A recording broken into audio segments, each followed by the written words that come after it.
সালাম আলাইকুম রহমতুল্লাহ। বাঘ দেখা যাচ্ছে আর কি। বাঘ এখানে এটা হচ্ছে আপনার জুলজি পার্কের একটা অংশ, অর্থাৎ ভিতরে বাঘ দেখা যাচ্ছে।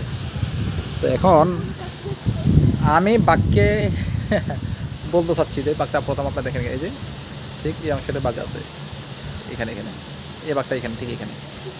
দেখা আমার কথা হচ্ছে বহুত হ্যাডাম দেখাইছো, অর্থাৎ বহুত সুন্দরবনে গেলে বহুত দেখাও হ্যাডাম। আসো কিছু করো পারলে কিছু করো।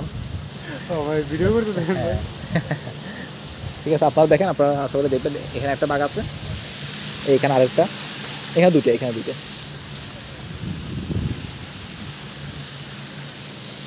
এখানে দুটো বাঘ দেখা যাচ্ছে, এখানে আরও আছে। আমরা টাওয়ারের উপর আছি তো, তা আসো দেখি, আসো খেলবো, আসো। শেখাচ্ছে না আর কি, শেখা বহুত হ্যারান দেখাইছে। এখন আসো, কই এখন কই তাদের পরিস্থিতি এরকম। যখন আপনি সুন্দরবনে যাবেন, আমাদের কত আপনার মল রে, কত ভাই এত দাম থাকলে আপনি ভাইদেরকে, যান নিচে নামেন ভাই। আমাদের কথা মোয়াল রে, মানে কত মানুষের তারা খেয়ে ফেলে সুন্দরবনে। এখন আসো দেখি, খেলো, আসো উপরে আসো, দেখা যাক কি হয়। ওকে।